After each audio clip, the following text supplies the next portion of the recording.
Hello everyone, welcome back to our YouTube channel SLD educational academy. चलिए साथियों, आज हम लोग आगे की ओर बढ़ते हैं और आज हम लोग इस वीडियो में कवर करने वाले हैं यूनिट 1। जैसा कि आप लोग को पता होगा कि प्रीवियस वीडियो में हम लोग यूनिट 1 को स्टार्ट किए थे और उसमें हम लोग देखे थे पत्र लेखन का आपका पहला पार्ट, जो आपका औपचारिक पत्र लेखन है। ठीक है, आज हम लोग इसमें अनौपचारिक और साथ ही साथ आपका ज्ञापन, निबंध, पलवन या संक्षेपण, ये सभी का आपका फॉर्मेट के साथ साथ आपका एग्जाम्पल और आपका कुछ जो है वो डिफिनेशंस को भी हम बताएंगे कि किस प्रकार से इसे आप लोग परिभाषित कर सकते हैं एग्जाम में। तो बहुत ही पेशेंस के साथ आप लोग पूरे वीडियो को कंप्लीट वॉच कीजिएगा। चैनल पे नए हैं तो चैनल को सब्सक्राइब कर लीजिएगा।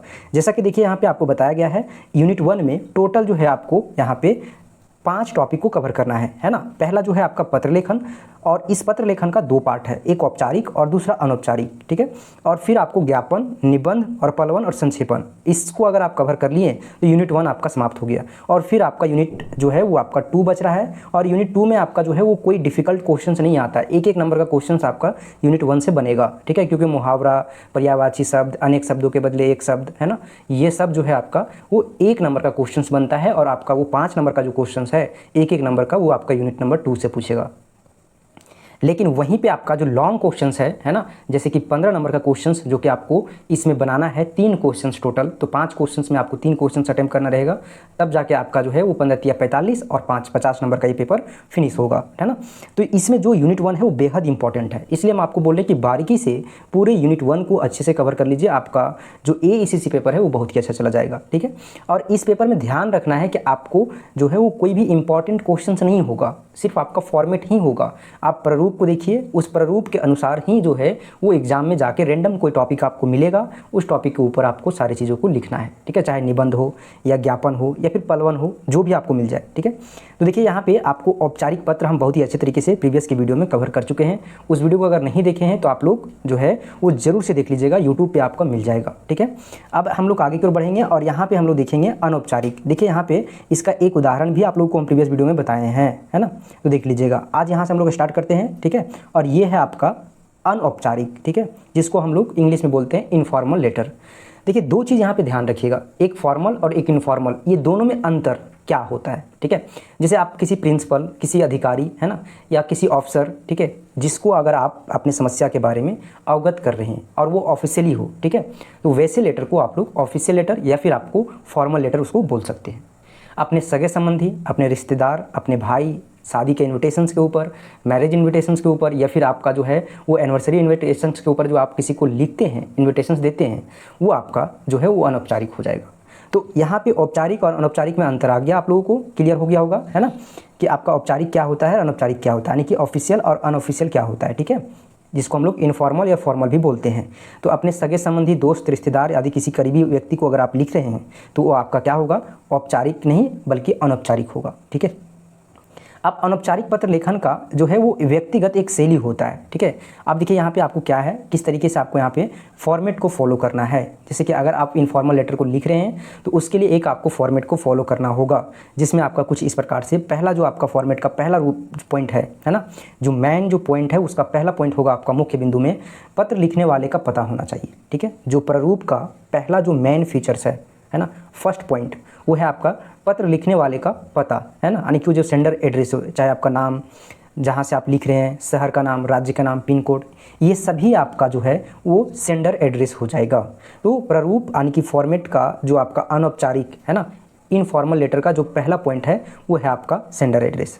सेकंड आपका होगा दिनांक, है ना, जैसे कि आप किस डेट को लिख रहे हैं। ठीक है, इस मेंशन आपको यहाँ पे करना होगा, इस डेट को आपको मेंशन करना होगा। फिर है आपका संबोधन, यानी कि सैल्यूटेशंस जिसको बोला जाता है, प्रिय मित्र, है ना, प्रिय दोस्त, या फिर आपका अगर सहपाठी है तो सहपाठी, है ना, अगर अंकल हैं तो अंकल को, जो रिश्तेदार है उस रिश्तेदार के नाम को आपको जो है वो संबोधन करना है। फिर आपका मुख्य भाग होगा जिसको बॉडी पार्ट कहते हैं, क्या कारण से आप जो है वो पत्र लिख रहे हैं, किन कारणों से आपको अवगत कराना है ना। फिर आपको समाप्ति करना है, किस प्रकार से आपका एंडिंग पार्ट होगा, और आपको फिर अंत में जो है वो आपका नाम देना है। ठीक है, तो इस प्रकार से आपका अनौपचारिक पत्र का जो है वो फॉर्मेट होगा। सेंडर एड्रेस, दिनांक, संबोधन, अपना मुख्य भाग में उसको जो है पूरे जानकारी देना है आपको, किस लिए आप लिख रहे हैं, है ना। और अंतिम में आपको समाप्ति और फिर अंत में आपका नाम, ठीक है। आपका प्रिय मित्र या आपका प्रिय भाई, आपका प्रिय भतीजा, आपका प्रिय दोस्त या प्रिय बेटा, प्रिय जो भी हो, है ना, वो आपको लास्ट में मेंशन कर देना है, ठीक है। उदाहरण के तौर पे आप देख सकते हैं, एक यहाँ पे आपका जो है वो अनौपचारिक पत्र का एक उदाहरण लिए हैं, है ना। और इससे आप क्लियर कर सकते हैं कि किस तरीके से आपको जो है एग्जाम में लिखना है। ध्यान रहे कि एग्जाम में आपको रैंडम कोई भी आपको एक जो है अनौपचारिक पत्र लिखने के लिए मिल सकता है ना। और उसको आपको इसी फॉर्मेट में आपको पुट करके आपको बनाना है, ठीक है। देखिए यहाँ पे आपको बोला है, जैसे कि मान लीजिए 126 नंबर जो सेक्टर है ना, उसमें रहने वाले जो विमला निवास है ना, वहाँ से आपका पत्र लिखा है, शास्त्री नगर हजारीबाग। ये आपका पूरा डिटेल्स हो गया, सेंडर एड्रेस, डेट हो गया यहाँ पे देखिए, दिनांक, विषय प्रिय मित्र नेहा, है ना, उस नमस्ते, है ना, ये आपका सैल्यूटेशंस हो गया, ठीक है। उसके बाद आगे आपको क्या करना है, देखिए तुम्हें यह बताते हुए जो है वो अत्यंत जो है वो प्रसन्नता हो रही है ना, हो रही है कि अगले महीने 25 जनवरी 2025 को मेरी बड़ी बहन जो है आरती का विवाह होना है, ठीक है। तो यहाँ पे जो है वो सुनिश्चित हुआ है, विवाह के कार्य जो है आपका, ठीक है। यहाँ पे देखिए क्या लिखा हुआ है, विवाह का कार्ड के साथ तुम्हें जो है वो यह पत्र इसलिए भेज रहा हूँ, है ना, या इसलिए भेज रही हूँ, है ना, क्योंकि विवाह समारोह में जो है वो तुम्हें आना है। यानी कि कुल मिला के एक इन्विटेशंस दिया गया है शादी समारोह में, मैरिज सेरेमनी में आपको अपने मित्र को बुलाने के लिए, ठीक है। तो इस तरीके से आप लोग इसको देख लीजिएगा, ठीक है। अपने अपने तरीके से हर कोई लिखता है, हर कोई का जो है इन्विटेशंस अलग तरीके से होता है, ठीक है। अब यहाँ पे देखिए इसका जो है वो लिखने के बाद यहाँ पे एक देखिए सेकेंड पैराग्राफ में अंततः आपको जो है वो इसका समाप्ति पार्ट को देखिए ध्यान से, ठीक है। अतः तुम्हें जो है अपने पूरे परिवार के साथ विवाह में जो है वो शामिल होना है ना। सभी को विवाह के 3 दिन पूर्व से ही जो है वो पहुंचना है, क्योंकि विवाह संपन्न हमारे जिले के, इस तरीके से आपको बताया गया है ना। तो इस तरीके से आपका कंक्लूजन होगा, है ना। और फिर आपका देखिए ये जो है आपका अनौपचारिक पत्र का जो है प्रारूप, साथ ही साथ उसका उदाहरण क्लियर हुआ। तो औपचारिक और अनौपचारिक दोनों आपका समाप्त हो चुका है। अब हम लोग आगे की ओर बढ़ेंगे और देखेंगे ज्ञापन। अब ज्ञापन का मतलब सबसे पहले समझिए, है ना। ज्ञापन आप लोग मेमो का नाम सुने होंगे, है ना। कितने लोग सुने कमेंट सेक्शन में जरूर बताइए, है ना। मेमो का नाम आप लोग सभी को सुने होंगे। अब औपचारिक और अनौपचारिक समझ में आ गया। अब देखिए यहाँ पे कि ज्ञापन जो है ना एक औपचारिक पत्र है, और अभी हम आपको जस्ट बताएं कि औपचारिक पत्र किसको बोलते हैं, जो ऑफिशियली किसी अधिकारी को लिखा जाता है ना, जो आपका ऑफिशियल लेटर होता है, ठीक है। चाहे वो आप किसी भी विभाग को लिख रहे हैं, किसी भी डिपार्टमेंट को लिख रहे हैं, तो आपका जो है वो औपचारिक पत्र होगा, ठीक है। तो यहाँ पे बोला है ज्ञापन एक औपचारिक पत्र या फिर दस्तावेज है। जैसे कि आप लोग कोई भी अधिकारी को कोई आदेश दीजिएगा, जैसे कि मान लीजिए एक कृषि विभाग है और ये कृषि विभाग जो है वो दूसरे कृषि विभाग को जारी करता है कुछ सुझाव देने के लिए, कुछ सलाह देने के लिए, है ना, या फिर कुछ चीज़ों के ऊपर लागू करने के लिए, ठीक है। तो उसको एक मेमो के तौर पे जो है वो ज्ञापन सौंपता है। वो ज्ञापन एक दस्तावेज का काम करता है। जैसे कि मान लीजिए कि कृषि मंत्री जो है वो किसी दूसरे विभाग को बोला कि इस फंड से इतना पैसे को आप रिलीज कर दीजिए, तो कुछ तो उसके पास प्रूफ होना चाहिए कि आप जो है हमें ये आदेश दिए हैं, तो वो जो है आपका एक मेमो के तौर पे उसको मिलेगा, ठीक है। और इसी को बोला जाता है ज्ञापन। तो यहाँ पे देखिए आपको बहुत ही बारीकी से बताया गया है कि ज्ञापन एक औपचारिक पत्र या दस्तावेज होता है जो कार्यालय या फिर संगठन में जो है वो जानकारियों का आदान प्रदान के लिए तैयार किया जाता है। यानी कि एक कार्यालय एक ऑफिस से दूसरे ऑफिस में जब कोई आपका सूचना आदान प्रदान करना होता है तो मेमो के माध्यम से, यानी कि ज्ञापन के माध्यम से किया जाता है, ठीक है। यहाँ पे देखिए आपको क्या बोला है, इसका उपयोग विशेष करके, है ना, या फिर विशेष रूप से कर्मचारियों या फिर विभागों या फिर आपका जो है प्रबंधन को सूचना देने या फिर निर्देश जारी करने या फिर महत्वपूर्ण घोषणा करने के लिए किया जाता है, ठीक है। ये दस्तावेज का काम भी करता है, क्योंकि आप अगर किसी को कुछ आदेश दिए हैं, कुछ निर्देश जारी किए हैं, है ना, तो वो आपका एक दस्तावेज के रूप में कार्य करेगा। अब देखिए इसका टाइप्स किस प्रकार से होता है। डिफरेंट टाइप्स का आपका जो है ज्ञापन होता है। यहाँ पे देखिए कुछ आपका दिया हुआ है, सूचना, है ना, सूचना ज्ञापन। जैसे कि मान लीजिए अगर जो ज्ञापन है, अगर मान लीजिए कि आपका जो ज्ञापन जो है वो आपका किसी सूचना जारी करने से संबंधित है तो वो सूचना ज्ञापन होगा। किसी से अनुरोध है आपका किसी दूसरे विभाग से, है ना, तो आपका अनुरोध ज्ञापन हो जाएगा। आदेशात्मक ज्ञापन हो जाएगा, समस्या समाधान ज्ञापन हो जाएगा, ठीक है। तो ये अलग अलग सिचुएशंस के अकॉर्डिंग जो है वो आपका ज्ञापन का प्रकार जो है वो निर्भर करता है, ठीक है।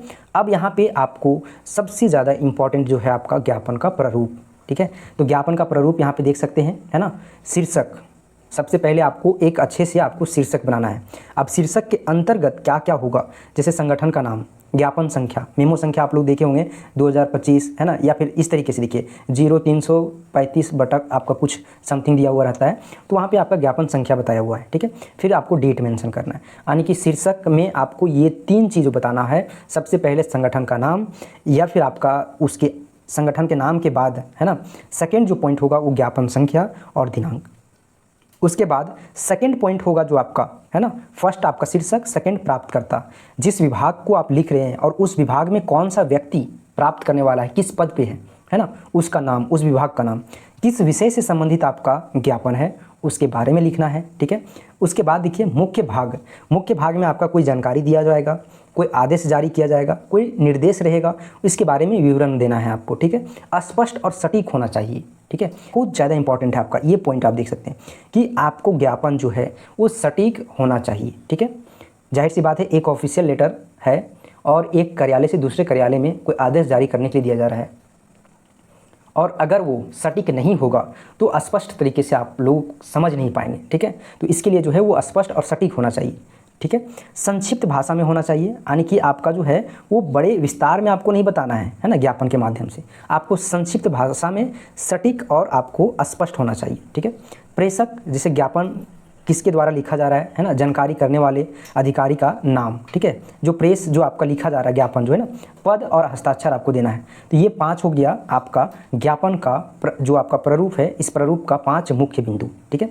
इस बिंदु के माध्यम से आपका पूरे फॉर्मेट जो है ज्ञापन का खत्म होता है, ठीक है, समाप्त होता है। अब उदाहरण से एक आप जो है वो ज्ञापन को देखिए, और इस ज्ञापन से आप जो है वो अपने जो कॉन्सेप्ट है, जो अभी आप फॉर्मेट को देखें, उस फॉर्मेट को समझने की कोशिश कीजिए। वार्षिक बैठक के आयोजन के जो है वो संबंध में एक मानव संसाधन विभाग के द्वारा जो है वो लिखा गया है मेमो, है ना, ज्ञापन।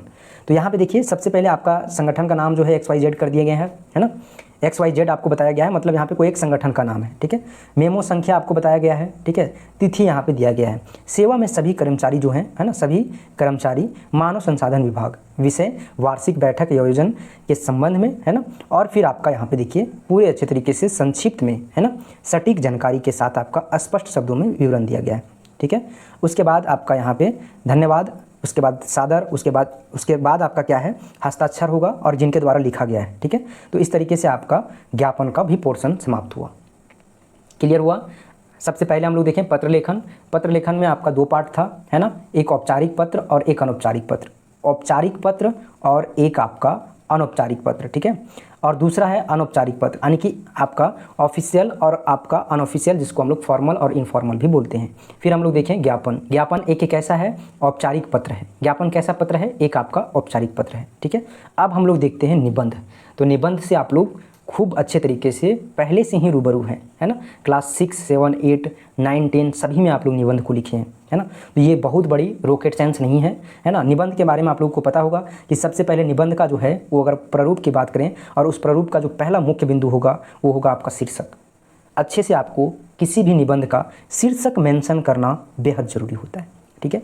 और फिर आपका प्रस्तावना होता है। इसके अंदर भी आपको बहुत सारी चीज़ों को ध्यान रखना है। जैसे शीर्षक के अंतर्गत अगर देखा जाए तो शीर्षक आप लिख रहे हैं तो वो आपका निबंध का आकर्षक केंद्र होता है, और इसीलिए वो जो है आपका सटीक शीर्षक देना है, ठीक है। यह जो है वो निबंध का विषय को स्पष्ट करता है। इसलिए आपको जब भी निबंध लिख रहे हैं और उस निबंध का अगर आप शीर्षक दे रहे हैं तो आपको स्पष्ट सटीक देना है, ताकि लोग आकर्षित हों और उस निबंध के जो शीर्षक है उस शीर्षक से पूरे जो आपका निबंध है उसके बारे में स्पष्ट जो है वो क्लियरिफाई कर पाएँ, ठीक है। उसके बाद प्रस्तावना, है ना, और फिर किस वस्तु यानी कि किस विषय के ऊपर है, बॉडी पार्ट जिसको बोलते हैं। जो निबंध होता है वो 3 पार्ट में डिवाइड होता है, ठीक है। बॉडी पार्ट, आपका जो कंक्लूजन पार्ट होता है, ठीक है, और साथ ही साथ उसका जो सपोर्टिव पार्ट होता है, ठीक है। तो यहाँ पे देखिए उप मुख्य विचार, ठीक है। यहाँ पे आपका जैसे कि विषय जो है आपका वस्तु, उसके बाद आपका थर्ड जो पॉइंट होगा, है ना, इसी में उसी का जो है आपका एक जो मुख्य पार्ट है उसका आपका एक उप मुख्य पार्ट होगा, ठीक है। और फिर आपका देखिए यहाँ पे 4th नंबर में है उपसंहार, जिसको हम लोग निष्कर्ष बोलते हैं, आप लोग इसको कंक्लूजन भी बोल सकते हैं, ठीक है। फिर भाषा और शैली, ठीक है, इसमें ध्यान रखना है ना। और इस प्रकार से आपका निबंध का जो है वो प्रारूप समाप्त होता है। निबंध में क्या क्या ध्यान रखना है फिर से हम रिपीट कर दे रहे हैं, ठीक है। देखिए यहाँ पे निबंध में आपका सबसे पहला शीर्षक, शीर्षक के बाद आपका जो है वो प्रस्तावना, किस चीज़ के ऊपर आप लिख रहे हैं। जैसे कि प्रस्तावना में आप देखिए विषय का परिचय दीजिए, है ना, इंट्रो पार्ट जिसको बोलते हैं, ठीक है। सबसे पहले आपका यहाँ पे इस तरीके से आप फॉर्मेट को आप डिवाइड कीजिएगा, आपको ध्यान रहे। देखिए यहाँ पे जैसे एक पेज है तो इस पेज में जो है वो आपका पहले शीर्षक होगा, ठीक है, और शीर्षक के बाद आपका प्रस्तावना होगा, प्रस्तावना के बाद आपका एक मुख्य भाग होगा, बॉडी पार्ट जिसको बोलते हैं, एक उप मुख्य भाग होगा, है ना, इसका हम लोग सपोर्टिव पार्ट बोलते हैं। नीचे आपका एक 4th नंबर जो होगा वो आपका कंक्लूजन यानी कि निष्कर्ष पार्ट होगा, ठीक है, और इस तरीके से आपका जो है वो निबंध लिखा जाता है, ठीक है। अब यहाँ पे देखिए आपको निबंध कुछ दिया गया है और ये सारे निबंध आपका इंपॉर्टेंट है। इतना निबंध को आप कर लीजिएगा, आपको कुछ और करने की आवश्यकता नहीं है, तो इसलिए आप लोग इसको जरूर से कर लीजिएगा। देख सकते हैं यहाँ पे टोटल आपको दिया गया है ना, पर्यावरण संरक्षण, मेरी प्रिय पुस्तक, बेरोजगारी की समस्या, झारखंड की प्रकृति दृश्य, है ना, राष्ट्रभाषा हिंदी, है ना, डिजिटल भारत, आपका प्रिय कवि, ठीक है, तुलसीदास, बेटी बचाओ बेटी पढ़ाओ, राष्ट्रीय जागरूकता, स्वच्छता अभियान, नारी शिक्षा का महत्व, पर्यावरण प्रदूषण, ये सभी आपका इंपॉर्टेंट है। इतना कर लीजिएगा, आपको और कुछ करने की आवश्यकता नहीं है। इसके ऊपर निबंध तैयार कीजिए। तो निबंध तैयार करने के लिए आपको सबसे पहले एक शीर्षक देना है, शीर्षक के बाद एक इंट्रो पार्ट यानी कि जो प्रस्तावना होगा उसको बारे में आपको लिखना है, फिर बॉडी पार्ट, उसका कंक्लूजन पार्ट, सपोर्टिव पार्ट, ये तरीके से आपको लिख के आपको निबंध को तैयार कर देना है, ठीक है। अब है पलवन। पलवन और संक्षेपण, ये दोनों चीज़ समझना बहुत ही ज़रूरी है, ठीक है, क्योंकि आपके एग्जाम में ये आपका 110% आपका ये क्वेश्चंस इससे रहता है, ठीक है। तो आपको यहाँ पे जरूर से करके जाना है। देखिए यहाँ पे बोला है क्या, पलवन का अर्थ पहले समझ लीजिए, ठीक है। पलवन का अर्थ है कि किसी विषय, विचार या जानकारी प्रस्तुत करना, ठीक है। जैसा कि सपोज आप मान लीजिए कि अभी वर्तमान समय में कहीं पे एक सड़क दुर्घटना हुआ और उस सड़क दुर्घटना के बारे में आप जो है वो जो अपना विचार है उसको प्रस्तुत कर रहे हैं, ठीक है, जो जानकारी है उसको आप रिप्रेजेंट कर रहे हैं, ठीक है। तो यह जो है वो किसी मुख्य बिंदु का जो है वो समझाने या फिर उजागर करने का एक प्रक्रिया है। पलवन क्या होता है, जैसे कि मान लीजिए कि जो सड़क दुर्घटना है उस सड़क दुर्घटना को आप क्या कर रहे हैं, लोगों को समझा रहे हैं, उजागर कर रहे हैं, ठीक है। तो ये जो आपका है वो पलवन के द्वारा होगा। पलवन में जो विषय होता है उस विषय का मुख्य विचार संक्षेप में बताने के बाद उसे जो है वो विस्तार पूर्वक समझाया जाता है। जैसे कि सबसे पहले मान लीजिए एक एग्जांपल से ही क्लियर करते हैं कि कहीं पे अगर आपका सड़क दुर्घटना हुआ है तो उसको सबसे पहले आप बताएं कि इधर से एक गाड़ी आ रहा था, 4 व्हीलर था, इधर से 2 व्हीलर था, दोनों तरफ से इस गति से आया और दोनों एक दूसरे में टकरा गए, ठीक है। ये आपका संक्षेप था। अब यहाँ पे आप इसको और भी विस्तार से आप जब उसको बताइएगा कि इस सड़क दुर्घटना के बाद इसमें कितने लोग बैठे हुए थे, कितने लोग घायल हुए, कितने लोगों का जो है वो जीवन बचने की संभावना है, ये गलती हुआ था, ये गलती नहीं होना चाहिए था, तो ये सब चीज़ अगर आप बता रहे हैं तो ये पलवन है, ठीक है। पलवन का प्रारूप आपका देख सकते हैं, जो फॉर्मेट है यहाँ पर आपको बताया गया है। सबसे पहले शीर्षक। अब शीर्षक में भी आपको इंपॉर्टेंट जो आपको बिंदु रखना है याद, वो है आपका पलवन का विषय या फिर शीर्षक संक्षेप में और स्पष्ट रूप में आपको लिखना है, ठीक है। जो आपका पलवन का शीर्षक होगा वो आपका विषय से संबंधित होना चाहिए, शीर्षक जो है वो संक्षेप होना चाहिए यानी कि छोटा होना चाहिए और स्पष्ट होना चाहिए, ठीक है। शीर्षक पाठक को मुख्य विषय के प्रति जो है वो आकर्षित करता है, इसलिए जो है आपका शीर्षक में ये सभी चीज़ को होना आवश्यक है। दूसरा पार्ट है आपका इंट्रोडक्शन यानी कि जिसको भूमिका बोलते हैं।